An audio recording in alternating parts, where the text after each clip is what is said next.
Hey there, I'm Alex Cack. This is comedian Pauly Casillas. What's up? This is round two with video and audio Oh this no, time. I think we're in business now. I think it's working. Okay. Which means that I need to tell people that it's working so they can click back onto it. I'm just gonna retweet Um, my shit. me. Throw that link out there. We're really killing the game with this podcast Oh, this right is your now. fourth one? This is number 5, number 6. I think we're really doing something important here with what we're doing. Um, Well, I mean, I used to do a podcast. did you? Remember? Hell yeah, fuck yeah, shit yeah, with Graham and Jericho? Holy hell! Yeah. What the hell happened to that? Well, they moved to New York, and it was kind of hard to do a three-man podcast when two people are 4,000 miles away, or however far New York is. However far Brooklyn is. Where'd they live? Brooklyn? Yeah, Jericho's still in Brooklyn. Yeah. Graham out there still? Graham's in the Midwest camping. I think he's like in Montana. Like Last he messaged me. like he's on a camping trip, or like he moved there. No, both. Okay, all right. So He's like a registered nurse. He's like a traveling nurse. is he? Yeah. Good for him. Yeah. Good for him. So hell yeah, shit yeah, fuck yeah. No. Hell yeah, fuck yeah, shit yeah. Hell yeah, fuck yeah, shit yeah. Is it still up anywhere? I wouldn't know. I don't know. How do you not know where your own stuff is? I don't know what we did with it, bro. It Really? might be gone.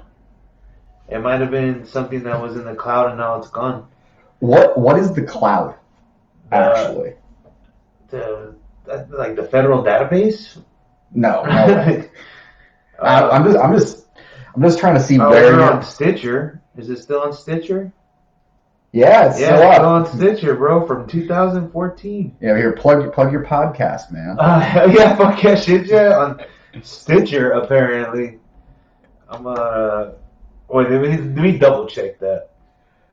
Look at that. We have confirmation from someone that it is now working. Who's that? Oh, oh, look at it. Yeah, it's still there. It's still there. Yeah. What was your favorite part of this podcast? That I forgot everything about it.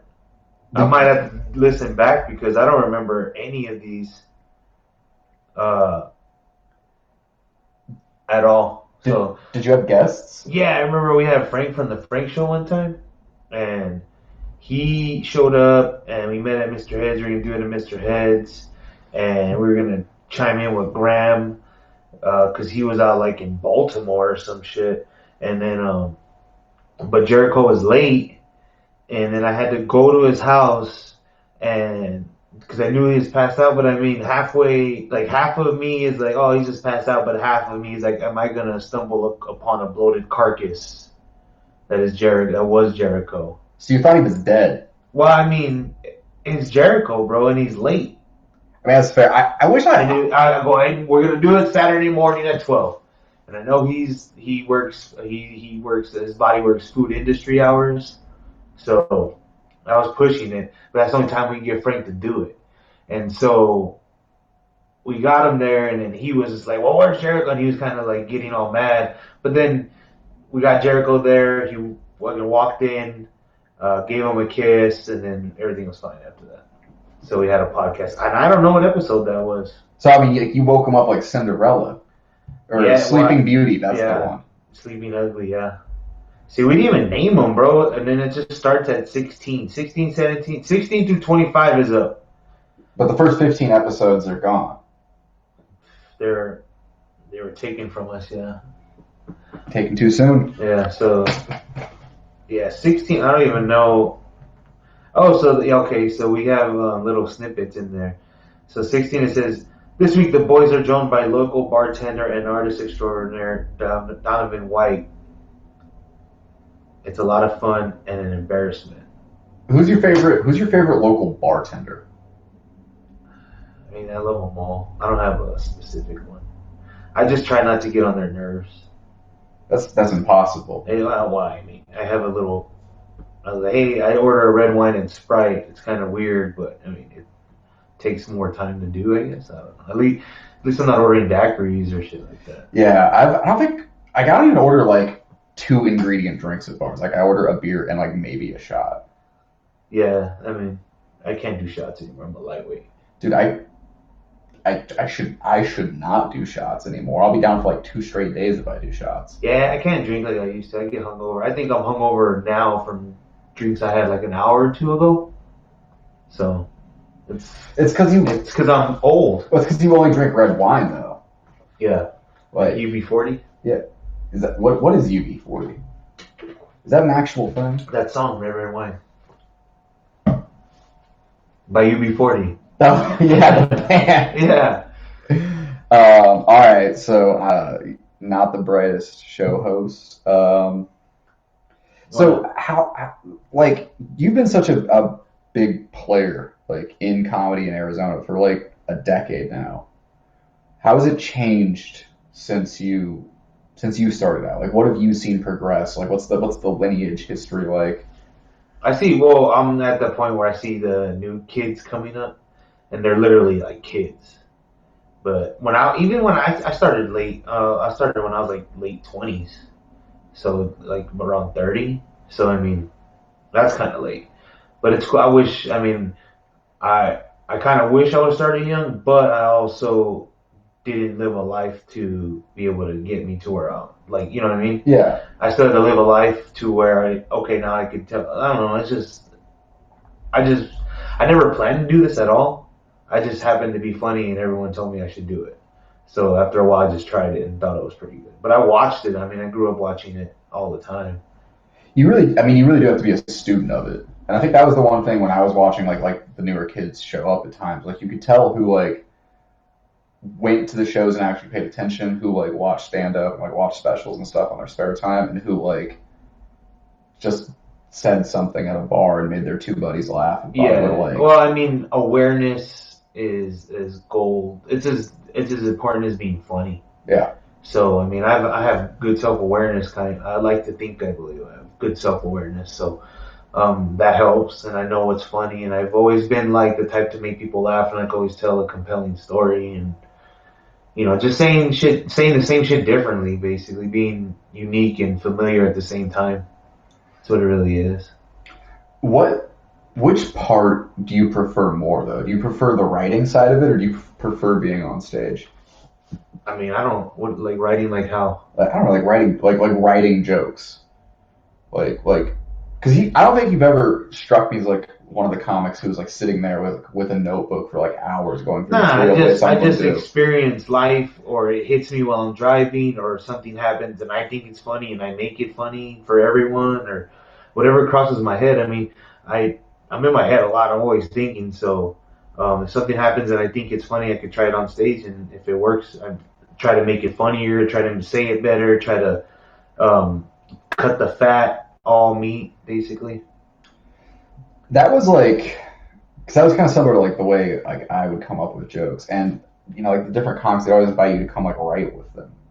Yeah, They'd be like, oh, like we're gonna go grab some beers, we're gonna go grab coffee, and like bring a notebook. And I remember the first one I was like starting out the first couple times like I got invited along to do that. I was like, I fucking hate this. well, I mean, even in school, I never had a note, I never had a backpack, I never had any. I just put everything in my back pocket. I barely used my locker, so I never was the studio. I just skated on common sense and what I would remember, and that's what it is with comedy for me too. But I don't knock it. I mean, people feel better when they write it out. I just don't have. I guess I have the ADD. I don't have the wherewithal to want to sit down and write something. Yeah, I can't sit down and physically. I can't do it. I just can't. I always have to get like the bullet points of it down still though, because I'll fucking forget it if I don't. But it'll like literally I be mean, like half the punchline, like two, like 5 words, so I remember like the structure well, of I it. word it in my head, and then I put it. I have a set list. I have a list of the joke titles that reminds me of the joke. But yeah, I don't think I've never had a notebook. I mean, I try to write it down, but I just don't. It just doesn't feel organic, and I don't like writing sessions because that also feels forced. And I've never was into like absurdist humor, and I feel that that's where that comes from. I mean, that's not. That's not my cup of. I like real life, uh, like just real life, Yeah. like real life relatable stuff that happens to you. That I mean, everyone sees it, everyone thinks it, but they don't know how to say it, or they don't know how to or they never verbalize it before. I like to find that vein right there. So, how would you classify, I guess, the genre of humor you do then? Do you ever think about that? Yeah, all the time. Like I don't know how to. Man, I don't even know. Like I don't. I'm Mexican, but I don't like to be Mexican comic. But I just a smart dumbass, basically the dumbest, smartest shit. Yeah, it's kind of like I remember someone asked me that question one time, and I was like, I forgot how to put it, but it was something that's just like it was basically like it was something about being basically like Dane Cook, but for nerds instead of frat boys. Yeah, And I feel like that was very accurate to like. That was the only way I could think to describe myself because it was loud and it was animated and it was kind of fucking hacky. Like a lot of the jokes I did were always super hacky, but they were like maybe there was like something in there that was like kind of smart sometimes. I just like to find like just be dumb and have fun and just say dumb shit and just be stupid up there. So I'm trying to find what because someone said exactly. They put it into perspective for me, but I can't remember. But yeah, just I'm up there saying the dumbest, realest shit. But it's fun. I mean, like what do I yell? Like when I tell people to yell choke starvation in Alexa, just the dumb shit. It's fun. I try to have fun up there. I think anyone who's ever seen you perform can say that you're not having fun. Like I saw you a couple nights ago, and you had a dude in the audience try to fight you, and you had fun with that still. Yeah, I mean, because it's hard to with hecklers. It's hard because you want to be mean to them, but you got to kind of put them in their place. So it's like talking to one of your kids. It's like you got to make them understand why they're in the wrong. Yeah. So that way that way that you can see it. I mean, sometimes you can't get to them at all, and that's when bouncers and staff need to intervene. But you just got to let them know what they're in the wrong for without trying to be mean to them. Because if you mean to them, sometimes you could lose the whole room. Like, Yeah. God, this guy's an asshole. Sometimes I've seen it to where a lady or someone is just being loud but enjoying it still. Yeah. And I've seen someone yell like, "Don't you know everyone hates you here for interrupting?" And it's like, well, not really. And that was kind of mean. And then he just bombed after that. Well, This is a headliner, bro, too. So it's kind of like that. Like super hacky. Like I don't come to like your job and like slap the dick out of your mouth. And that's another thing. Is like when I'm up there, I want to say dumb stuff, but I also want to say stuff no one's ever heard before. Yeah. Like that's the best is when you hear someone like I was doing a show in LA and you could hear people repeating my punchlines in the back. And that may be like heck. I mean, people might not take it because they're talking all loud, but I love that. No, it's like the best feeling in the world. Or when you could hear something like I could hear a cholo in the crowd going, "This fool!" Like I love that. I love, you know what I mean? I love that. Do you have like a heckler like that sticks out in your mind? Like, is there like a favorite heckler you have? No, no, I've never had a favorite heckler. I mean, they're fun, but they're always the same. It's always the same person, attention grabbing. Yeah. It's like they don't want to do stand up, but they feel like why. I don't know. It's weird the psyche of a heckler, but no, I don't have a favorite heckler. I have one from my first year doing it that like will always stand out to me. And I remember I had this like joke that like I said something about Tiananmen Square in it, Yeah. and it was like this fucking like frat boy, and he like just like was drunk as hell in the front row, and he like screamed, he's like, "What the fuck is this guy even talking about? Yeah. What the fuck is Tin Man Square?" And the audience In his defense, that's great, and also why? Yeah, what the fuck? Why are you talking about Tiananmen Square? I mean, I don't know. I gotta think. I gotta think for China. I don't know. Oh man. I just remember the audience like lost it. Yeah, he crushed it. Yeah, he fucking demolished it. Like I was still able to like do the joke and hit the punchline and got a laugh. Yeah. And like I remember I was having a good set that night, but it was like it was in the premise part of it, and this guy just yelling out when everyone's quiet. it was like the whole audience just fucking died, like all at once. I mean, when I ran heads, you know how heads is. I've had every kind of heckler. I've had homophobic hecklers, hecklers that try to fight other comedians. We had fist fights. I had some dude on April Fools show up in the middle of my set, dressed in like a Rockette out costume, but on top, he was wearing a legit old man mask and was walking around like an old man and just like sauntering or whatever that word is, like, and just like, but in a Rockette. Yeah. You can tell it was a dude, but it's like almost performance art because I could see him going this way, and then I just saw him walk in during my set, and I was like, oh my god. But also like that couple that brought that monkey. Yeah, I was just thinking about that. Then there was a pig, and then the luchador with the snake, and then a cat and dogs, of course.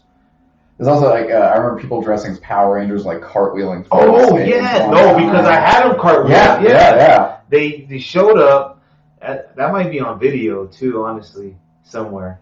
But yeah, they showed up, and then we had a dance off because they just showed up dressed as Power Rangers. It wasn't even Halloween, and I think one of them was Australian. I just remember like because like Heads was lawless, and like I feel like trying to explain that open mic on like a week in week out basis to like comics and other scenes in other towns, like you kind of couldn't believe it unless you did it. Yeah, and I mean it's so hard to explain, and then people look at you like, why did you even have that open mic? Like, how did it last that long? Yeah. Like, I don't know. Well, how long did it last? Like 4 or 5 years? 7 years? Like 7 years. It was like 6 or 7 years by the time it died. It lasted through that man impaling himself on the gate. So if that couldn't stop it, only thing that would stop it would be like a death or a shooting or a stabbing. I thought we were gonna have a shooting there one day, and it was when you and I were hosting it. You were out of town doing a gig, so Malco was filling in. Yeah. And we had this guy sitting by himself who like he was fine. He was just like watching the show, but like some dude started like screaming at him in the middle of some guy's set and was like calling him the N-word and all this stuff. And like they got in a fight like right around whichever comic was up there. Yeah. And like I don't know why, but like security was not present at that moment. So it wound up being like Malco and I broke up the fight. Then we got the dude who started it like out of there. I think that's when like door guy showed up. But you remember how there was that like we'd be against that wall. Yeah, and the lattice on top. Yeah. He climbed all the way over that and started yelling at this dude again. And he was like hanging by his belly, like over this lattice, like rocking like that.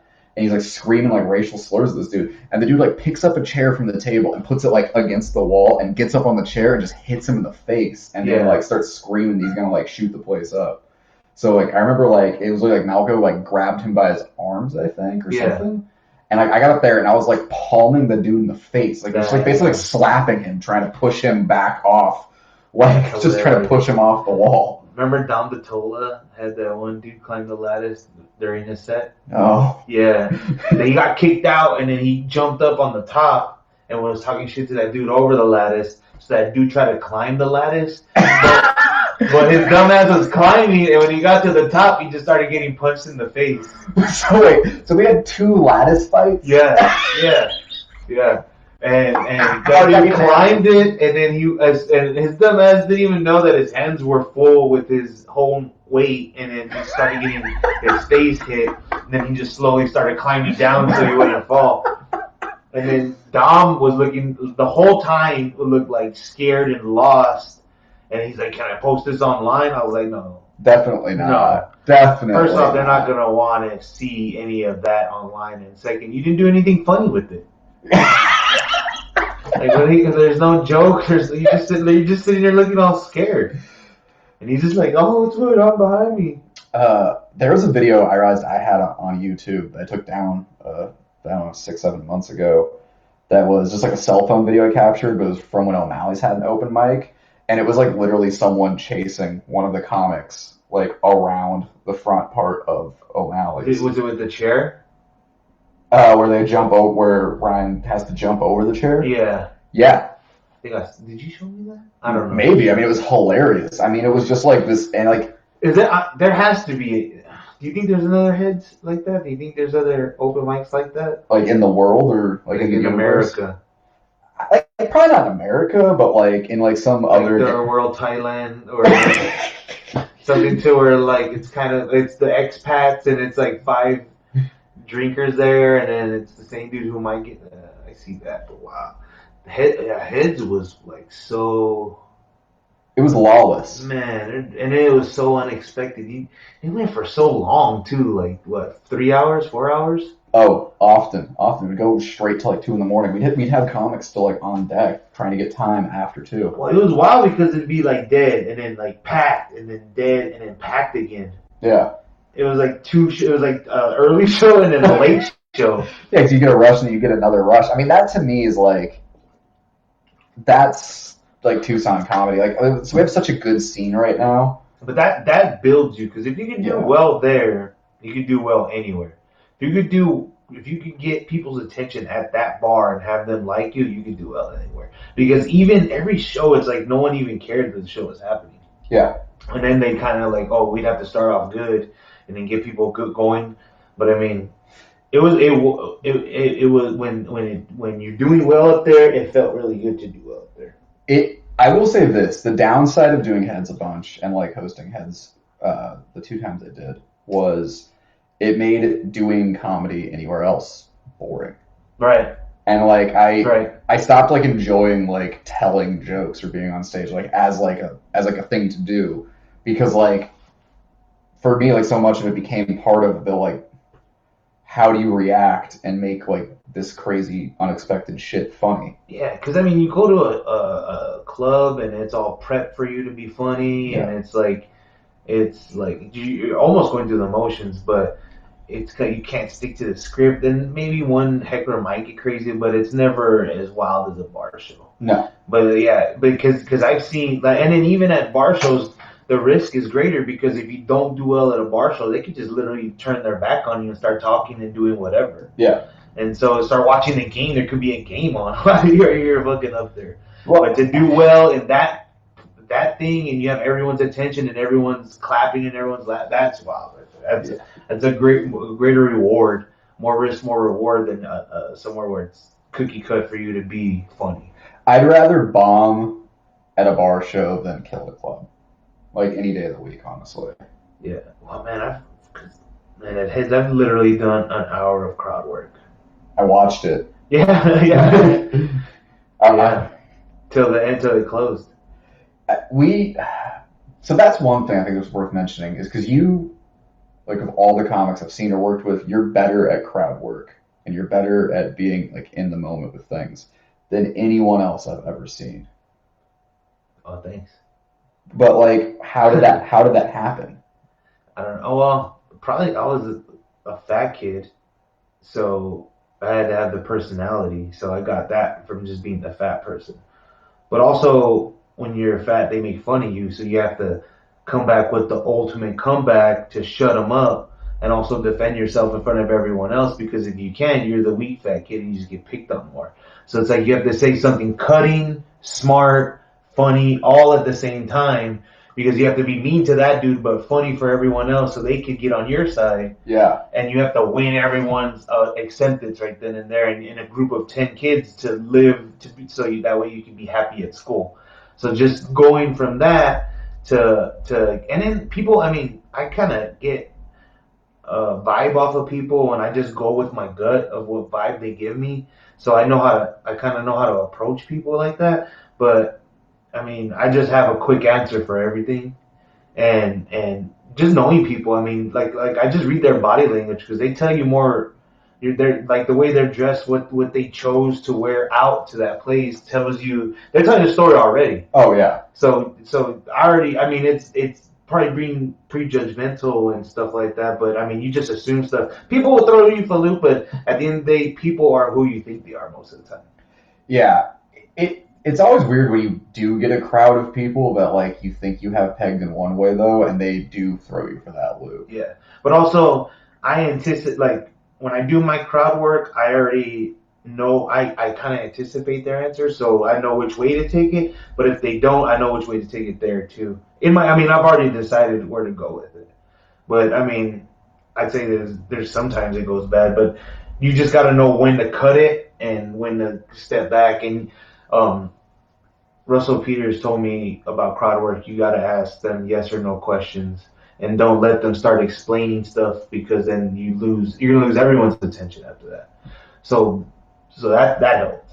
So I learned how to just talk to people, but not make it about them, but also heads, man. Heads help too. Yeah, But because I remember Kevin William Lee called Heads a boxing match for comics one time. yeah, it is. Yeah, You're fucking fighting the audience. Literally, I mean, sometimes literally. Sometimes, yeah. Shout out Matt Z-Mac. We had to that fool chase them. I did chase them. Oh, are you talking about the dude that was trying to choke you out, but his hands were too tiny to get around your neck? Yeah. Oh, was it that same dude? Yeah.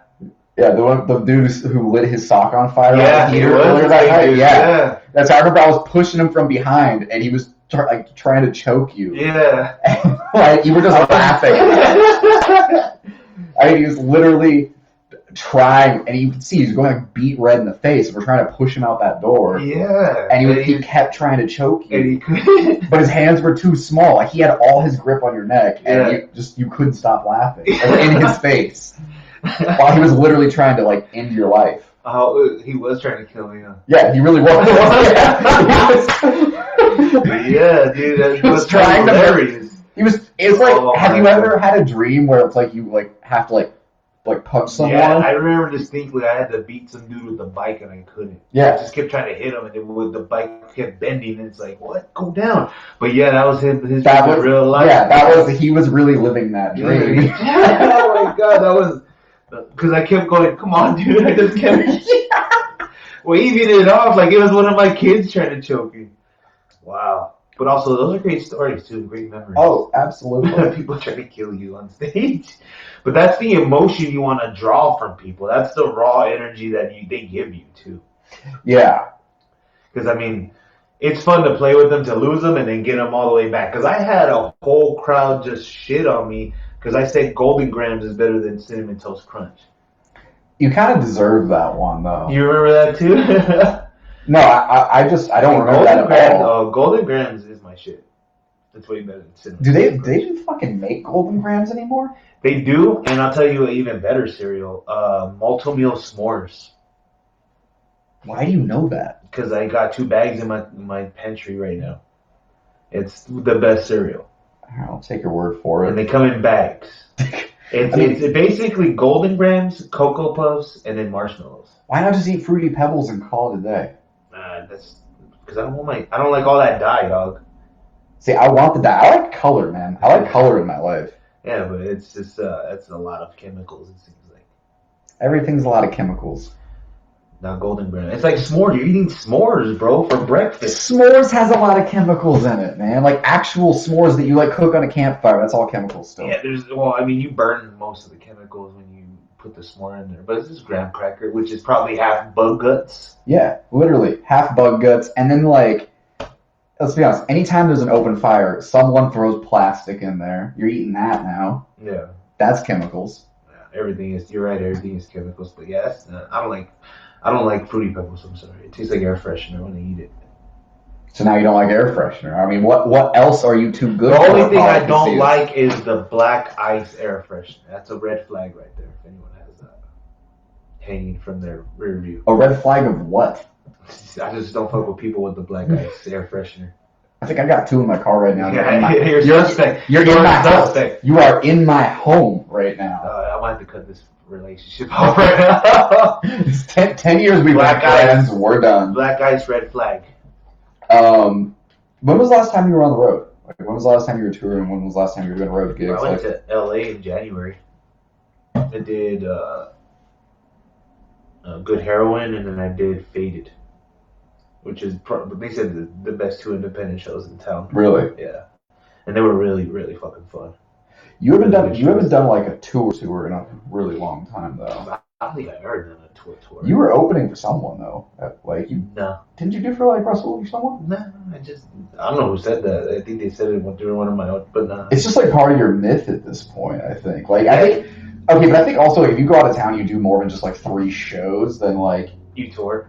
Yeah, basically, like for the sake of like a credit list, that's how people treat it. I mean, I've toured them. Yeah. Yeah, I mean, I've been on a 10-year tour, so we'll just call There it you go. there it is. The 10-year Southwest loop. Yeah, basically. Well, people fucking thought I lived in Phoenix for the longest. Yeah, because you basically did. Well, I mean, a weekend, but yeah. I've never understood though, like, because you do have clout. That's undeniable, and like you're one of the best comics I've ever seen live. Like I've never understood like where's the hour and a half Casillas live from Mr. Head's A special? special. Like why does that not happen? I don't know. I'm a coward. I mean, this is me pitching you an idea I had right now because like I know some dudes with cameras, and Yeah. and I'll bet you that's a way we can get back into to relive our glory days since like we're both getting old. I don't know, man. I could do an hour. But I mean, I've seen you do it. I have no problem doing that. And then it's just coming up with new material. But also, I just got like I put it out there, and then that's that. So I probably had 2 hours of material that I've already tossed. Yeah. But then I also stick to I have jokes. I still use my first joke, but I use it in a bigger joke. It is weird sometimes how like stuff you wrote like really early on winds up like coming back and becoming a part of a different bit. Yeah. I mean, it's a great joke to do. And then you just add in there and make a joke longer. Because if I'm not writing new jokes, I like to expand on the old ones and make those better. You got to be always sharpening your sword, basically. But I draw from life experiences and everything around me. So it's kind of, like I said, I can't fuck with the absurdist shit. I can't do that out of the blue shit. I don't know. It just has to be real life shit that happens. And I've always been, and that's in everything I like. I like real life music. I like real life movies. Like I only like true crime and documentaries. I can't get into sci-fi. I don't like Star Wars or anything like that. Yeah, I don't get that. Yeah, I don't like sci-fi. I mean, don't you have like a Clockwork Orange tattoo? Yeah, but it's for my neighborhood. That's fair. But Clockwork Orange was tight, artistically. I mean, a gang of dudes roaming around, but then, you're exposing the government and how they're trying to cover it up and all that. That was tight, too, but, What's your favorite movie? La Bamba. La Bamba, the one that we reenacted on the last podcast we did. Yeah, the La Bamba one. Yeah, La Bamba is a good one. I mean, that's probably one of the ones I most saw. And then Three Amigos, I've seen that the most. But I mean, favorite movie? Yeah, La Bamba. Give me a Richie. A Richie? Oh, in your house right now? Yeah, do it right now. I don't have. You don't have enough whiskey in No, you. I don't. No, I don't. That was wild too. So, I can't believe I said yes. I gotta start saying no to stuff. Like this. No, so we talked about this on the first the test run where the audio didn't work. We talked about on this one, but so we did this podcast like years ago. Some guy invited us to be the guest on his podcast, but he just like kept feeding us like Old Crow shots all night, like just feeding us whiskey, and somehow we were like shirtless, like literally reenacting scenes from La Bamba, like on a live stream. He suggested it. But I mean, he suggested. Yeah, I remember. I mean, because it's that show where he coaches you to do shit when you're drunk. So it's like, what are you gonna say? No, you're drunk right now. Yeah. You're in the moment. I mean, we were like, also like, I'm amazed we weren't like we only took our shirts off. Like, I would have been completely naked if that dude asked me to. I don't know about that. I was real drunk. I had my shirt off, so I was real drunk. Yeah. I only do that on special occasions. I mean, I went home and got like dressed down about how drunk I was. Like, my partner at the time was pissed. Yeah? Oh, yeah. Well, did you let her know what you were doing at that time? Like, what kind of podcast you were involved with? Yeah, but I think even then, like, I was a next level of drunk. No. I mean, so were you. Yeah? Yeah, that was... Yeah. I mean, that's... Well, I mean... That's like high school graduation level drunk, and we were both way too old to be that. I don't know, Alex. I've ended up in the hospital, so. I mean, there's definitely been times I should have gone to the hospital. Yeah, I've had. Oh, yeah. There's been instances where I've had alcohol poisoning to where I should have gone to the hospital. Yeah. To where I just throw it all up until I'm good, and then I keep drinking until people call me out. But also there have been times where I just drink so much that I just give up in the parking lot of Rusty's and then end up in the hospital.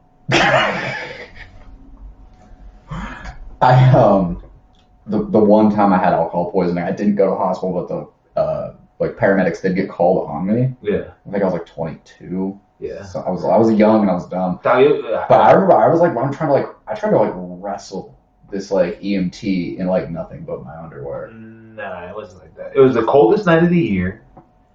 I don't know where they found me. I think I was laying in a bus stop. I just remember crawling and giving up and laying down. Then all of a sudden I'm in a fucking ambulance and they're cutting my clothes. So I decided just to throw up because they got me. Yeah. So then I just woke up at like 7:30, like, what the fuck? I have to piss because they took out the catheter. Apparently I had a catheter and then emptied my bladder. Then I was like, I gotta go. And they're like, nah, you kind of have to we have to take you to the psych ward because that amount of drinking, there's no reason anyone should drink like that. So you have to, I was like, nah, can I sign a waiver? I was like, this is normal. I don't know why I'm in the hospital. This is normal. No, sir, they're like saying, sir, your blood alcohol is like 0.31. I was like, dang, okay, can I go? And so I was like trying to reach for my clothes and then they cut them. I forgot they cut them. So I had to have my friend pick me up. I was double gowning it front and back. And then I had a big old leather parka. And that's it. One sock. Still had my weed in my parka pocket. Big old fucking ounce of weed. And that's, yeah. And then I had to go down back to the famous Sam's where I parked my car. Whoa. I thought you said this was a Rusty's. It was in that whole Grand Silverbell area where there's a famous Sam's and a Rusty's and a Chase. So, I mean, technically this all just... So I was at famous Sam's, went to Rusty's, and then somewhere... And then passed out in front of the bank. Yeah. Okay. No, I don't know. Someone said there's a lot of conflicting stories. I mean, there always is, though, right? Yeah. Yeah. What advice do you give to young drunks, specifically so they can avoid situations like that? Well, it depends because what happened to me is that my tata, my grandfather, my mom's dad, gave me alcohol young. Like after Little League games, he'd buy me and my homie some 40s. And then like the little Mickey's grenades, remember those? Yeah. Me and my homie split a 6-pack because they buy it for us after Little League. And then be like, we're getting you drunk now so that way you're not a lightweight in high school.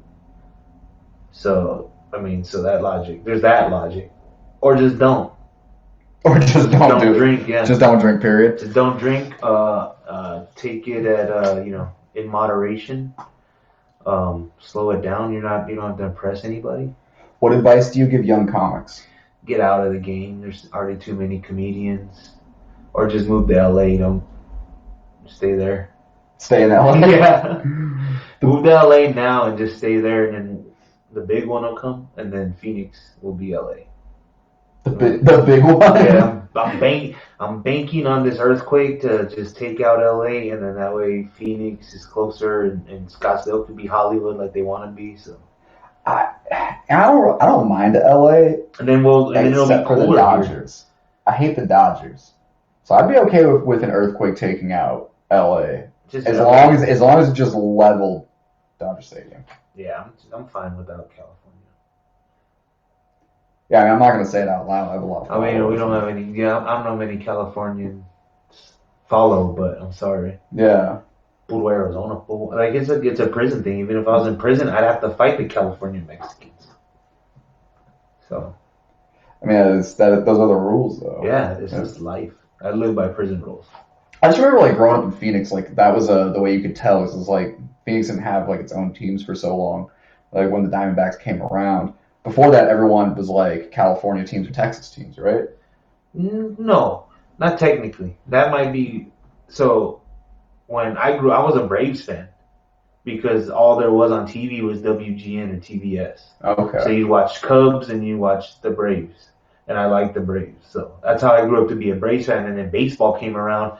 Then I'd show up to like Chase Field wearing Brave shit, and they'd be like, "Oh, you're from Atlanta?" Like, no, I'm from here. Like, why aren't you a Diamondbacks fan? It's because I liked baseball 10 years ago before This the is the only Diamondbacks. fucking hat I have. Yeah, I had a Braves hat when I was a kid, actually. yeah, Braves were dope. I was real young. Shout out Ron Gant, Dave Justice, Mark Lemke, Jeff Blauser. Also, it was Bank One Ballpark back then. Like, Bob the Bob. get your shit I don't want to together. age myself. Get your shit together, Bank One Ball. It's still Bank One. I still call it Bank Bank One. One. Yeah. Yeah, I still call it Bank One Ball. What is it called now?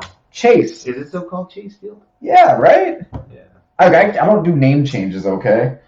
See, the bank should have fell with the recession in 08. No, it's true.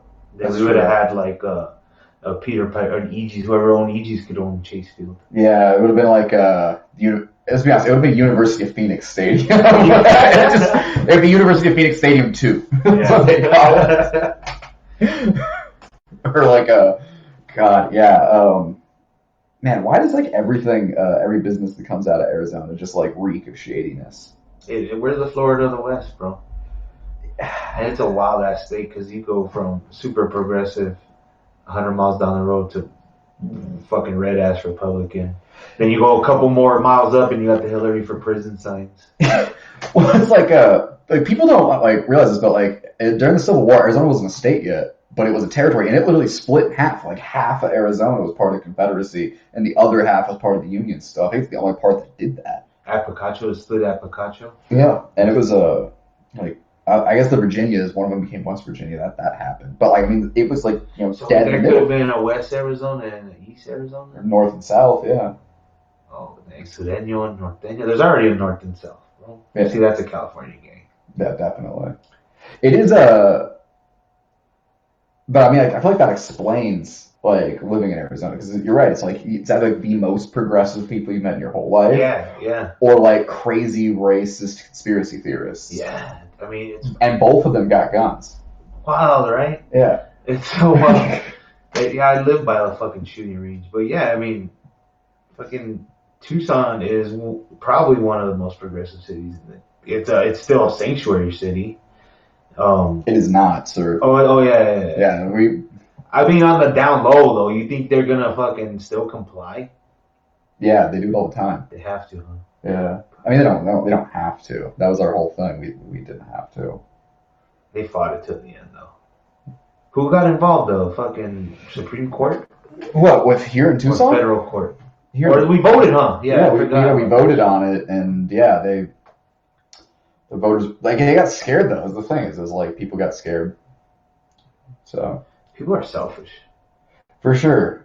I mean, it's sad, but I mean, it's depressing. We get what we deserve. How do you feel about President Joe Biden?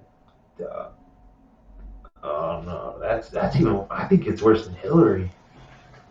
But I mean, he's gonna die soon, right? He'll die during the presidency. He's on a decline, though. I mean, that's the same with Bernie, though. You know? No, not true. I just posted the video today about. I saw Bernie Sanders tip over a water and catch it. I mean, what more proof do you need that the man should be president than that, right? He's 70. He's as old as Joe Biden, and he was able to tip over the same bottle and then catch it with cat-like reflexes. I'll show you. And Joe Biden can't even tell who's next to him. Yeah, but to be fair, like Joe Biden couldn't figure out who's like 45 either. Like that's part of the reason I think people like Joe Biden. I saw another. But look how quick he does it. And Joe Biden can't even tell who's. It's just sad. I mean, it's like a Star Wars. It's a very cool moment to see. Like, I mean, because like Bernie Sanders looks like Obi-Wan Kenobi. I know you don't like Star Wars, but that's what that looks like. It's like he's grabbing a lightsaber and flipping. But also, Biden is just gonna keep the status quo, and the rich are just gonna thrive, and he just represents everyone who's been benefiting off the system and saying they're an ally this whole time. Yeah. That's all it is. And that's sad to see because you really want to see someone who's for the people and not just for the rich. Because everyone is scared that they're going to get... Because the money's there that Bernie wants to put out. You just got to extract it from the fucking rich people who are in power, basically. Because there's no party. It's just who's the richest, basically. So, and it's sad to see Warren stay in to try to siphon votes, basically Jill Stein, Bernie away from the Super Tuesday votes. But he's only down like, 60, 80 delegates or some shit. And there's a bunch of states still that Warren is going to, if she tries to stay in past the next debate, it's going to be super awkward. Yeah. I can't imagine she's gonna stay in. Like, and I can't imagine her backing Joe Biden because she will, and it's gonna be sad to see that. But it's like, were you progressive in the first place? I mean, here's the thing. I think she'll probably get out soon. I think she'll throw her weight behind Bernie. The question is like, is it too little, too late, right? And like, they'll both go back Biden if he gets the nomination. Like, they both will. Well, there's still, we got until June, dog. Yeah, I know. And there's going to be a lot of, now that Biden is going to be in the spotlight and he's going to be talking, he's going to fuck himself up. Yeah. He's going to shoot himself in the foot. He's going to fuck up somehow. And people are just going to be like, see, let's just go with Bernie. Because everyone's out now. And he was down low key every debate, except kind of the last one where he was yelling over everyone, but everyone was yelling. But no one really put him in the spotlight, and they just talk shit on him. And then South Carolina came. Yeah. No one could last that long. And now he's like, oh, I told you so because I knew I had South Carolina. He just knew the democratic system of how the caucuses work and where he's going to be good at. And he knew he's going to make some kind of comeback, so he's riding that wave.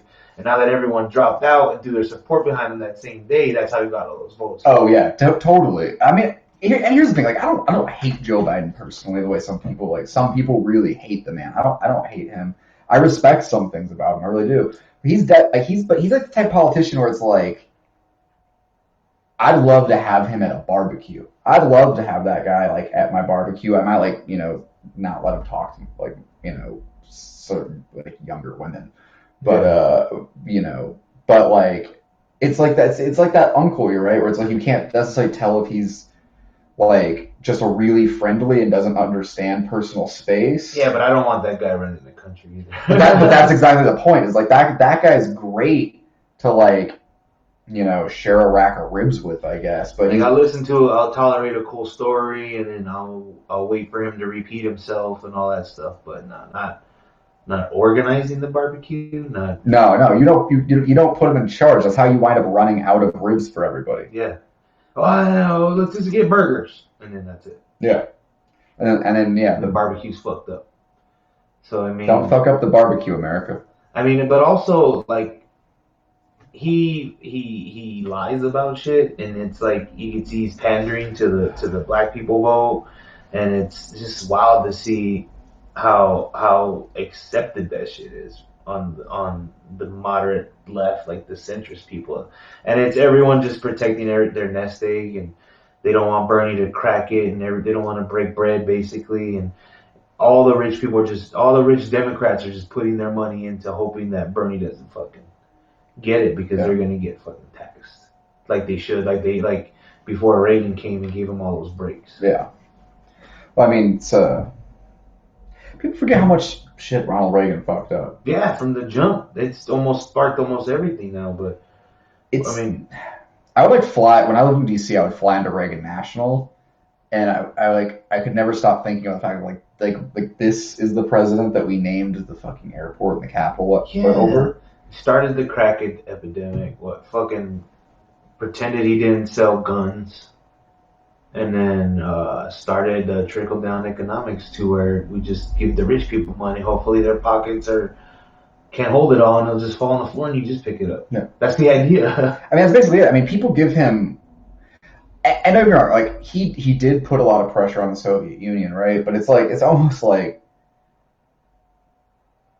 But also... It kind of like... It feels like it would have, like at some point, kind of... Either it was going to crack or peace was going to happen one way or the other. Yeah. And then also, how much of that shit was staged, too? So that people could benefit and get the most money off of it, too. I mean, everything's a rich man's lie, basically. So, when you become rich, are you going to also start lying? Nah, I don't want to... I'm not going to be rich. It's fine. But yeah, probably. I'm gonna fucking vote Biden. I'm gonna become a conservative. I mean, but like, here's the thing. Let's say Biden does win the general, right? Like, we have to vote for him anyways, right? Yeah, I guess. I voted Hillary, so. Yeah. But man, it just sucks. It would just suck. It would just suck. This one. It would hurt more than 16 did. Oh, for sure. Because, I mean, it's like the person that fits you personally is out there, but everyone's selfish and wants and can't stand, and they're just everyone's afraid of change. Yeah. And he is gonna break the system, and he's gonna and fundamentally break down how everyone's been benefiting. But also, it's like, how can the moderate people say that they're for the left when all their policies that they created back in the day, like fucking the privatizing prisons and all that shit, is why we're fucking shit. I mean, all the oppression and all the everything that America does, it's just basically it's the snake eating itself. Yeah, there's blame to go around with the whole thing. There's no accountability. No one wants to be accountable, and then it's like, well, Bernie's here trying to fix it, trying to make make it better for everyone, while they're like, no, let's just go back to when it was okay and everything was just all right. Well, I think that's part of the issue, right? Is like the one thing that I'll criticize other Democrats for a lot is that we have like a horrible tendency to we don't want to own our shit at all. No. Like we want every Democratic president to be like a big hero. Well, that's the thing is because the Republicans are supposed to be the wrong ones. Yeah. So when you're admitting you were wrong too, who's right?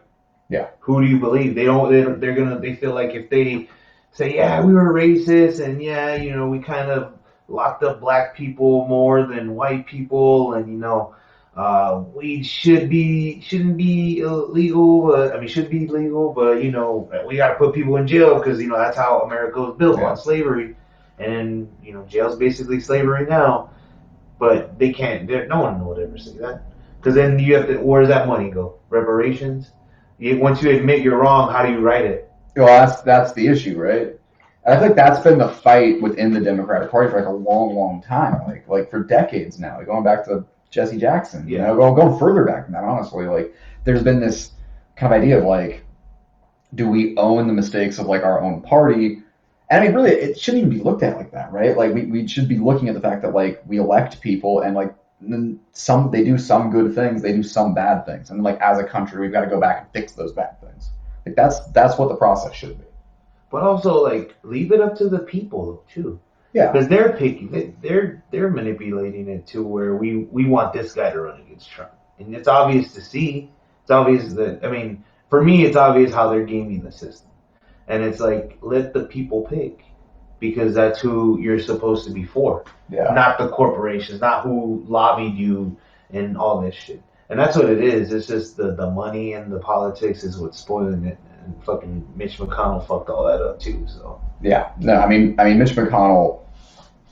I mean, like the way he's fucking behaved in the last years, like in his role in the Senate. I mean, like there's no way. I don't know how anyone could like look at him with a straight face and be like, this guy gives a shit about this country. How? Yeah. How? It's like it's wild how much people like took their mask off and just owned how shitty they are.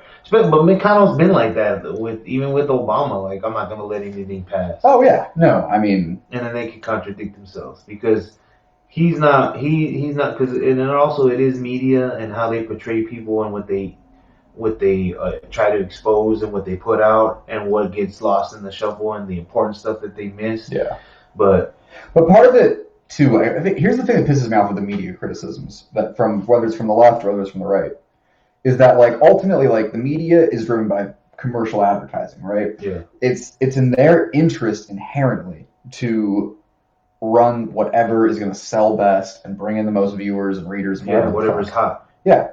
So the issue is not on the fucking reporters or on news stations or anything like that. It's really not. It's on fucking us for not being better news consumers. Like if we want better news, then we gotta fucking like go. Yeah, because we have to want it. We are messy bitches. Yeah. And we live for drama. Oh, absolutely. That's all we want. That's why we have reality shows. That's all we want is conflict, but we don't want to confront it when it fucking hurts someone or if it's really bad, if it's toxic. We just love to thrive in that shit. And that's why we got a Trump now, and that's why we're probably going to have him again. This is the issue, right? Go have messy relationships in your personal life. That's what I do. Yeah. I'm a great news student because I don't care about who is dating who because I'm so terrified of who I'm dating. Yeah. Yeah. And I don't want TMZ. I mean, that's wild because a gossip site is reporting like celebrity deaths. Like, nah, I want EP News to give me. I want NPR. I want like not this one that's bought out by its advertising or something like that, or some $1,000,000 or $1 billion guy who wants his own message and manipulating people and all that shit. But you want to hope that people have enough common sense to discern what is facts and what is fake.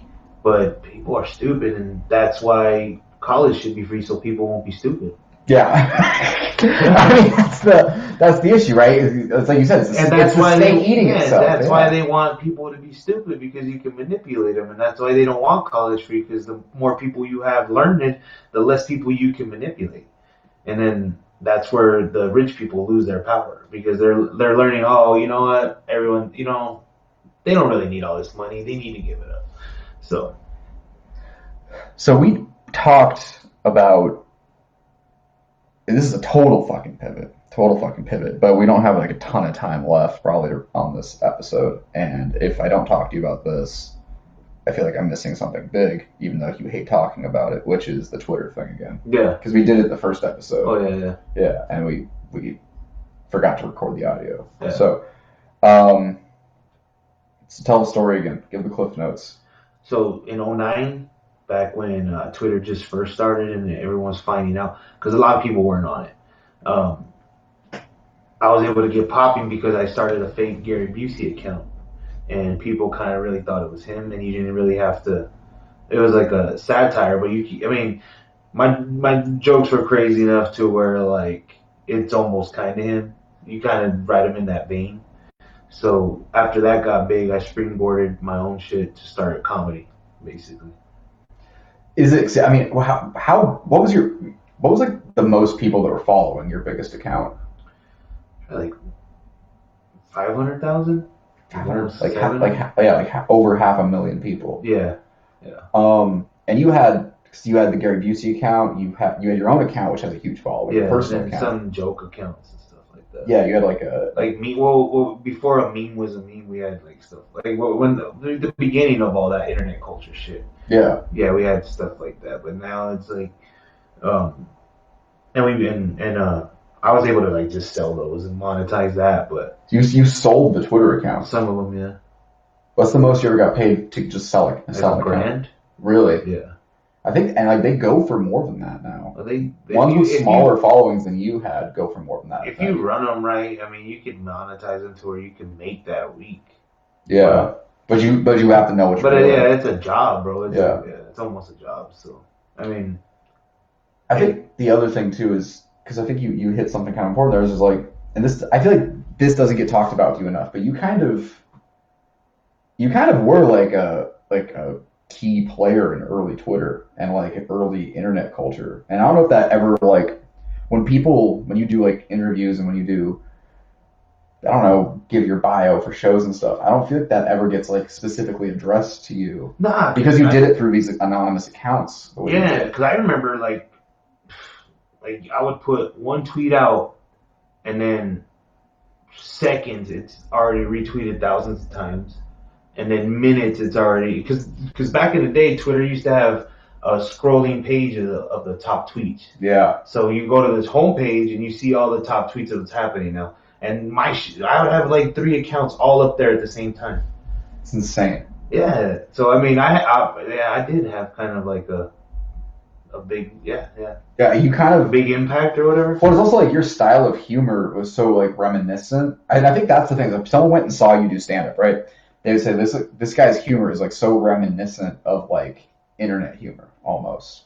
But like there's like some part of that I feel like that like is kind of because like you were running like all these accounts and using your voice on them in different ways. And then like other accounts got made out of those accounts by other people. Yeah. So it's almost like you had a role in like shaping the way that whole thing happened for the last 10 years. Probably one of the top. I was one of the first ones to monetize it and get that going. I remember that. Yeah. So and I did that like in 2012 maybe. What were the different ways you would monetize it? You just put links out to people would click, and then after a while, you make your own website for them to click on. And you just make the ads off the clicks because you'd have shit on the outside to where like they'd advertise, but you show a slideshow and you get all those people to click through 10 slides, then you get paid per page they visit, and then that's how Google paid you. Nuts.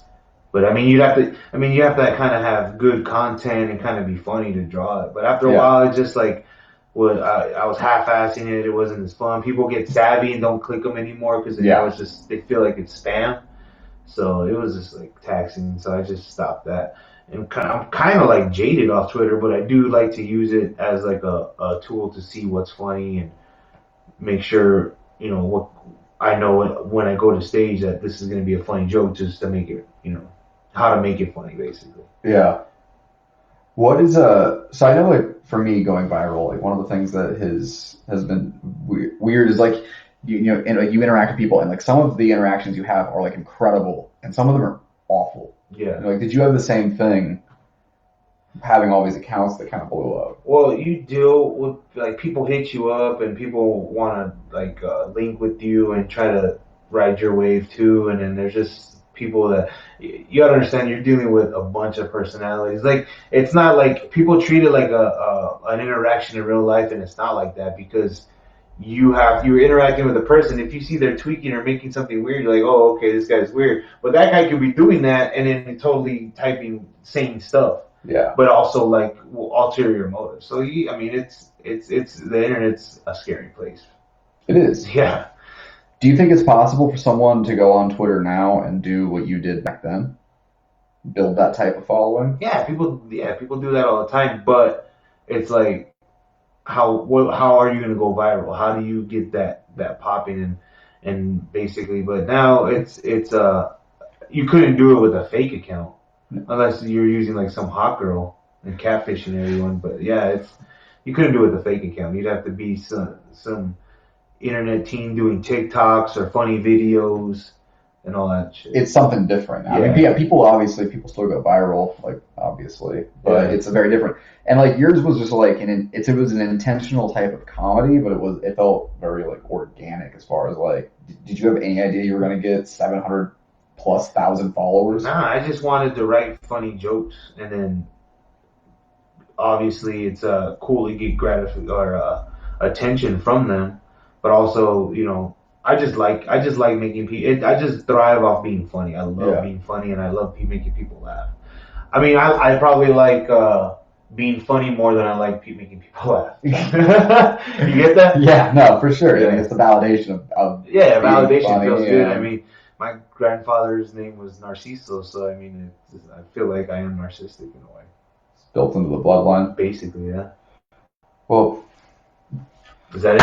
Yeah, let's close it at that. If we do any more, we're gonna start talking about getting in fights in New Mexico. Like, oh man, we got to do a part 2. Yeah, we'll do a whole episode that's me getting drunk and picking fights after shows with people. The mud fight, the grease fighting. Oh yeah, the Silver City. Yeah, shout out Silver City. Yeah, the bikini wrestling. I fell asleep in the back. Yeah. Yeah, you did. Yeah, I didn't even pass out drunk. I was bored. I remember that. I went and laid down. I was like, I'm tired. I want to go home. This sucks. It was wild. That's wild. But yeah, thank you. All right, one more time for the camera. All right. Wait. I don't know what we're doing. Yeah, right there. Got to get in the center. Pauly Casillas at Pauly Pelagroso.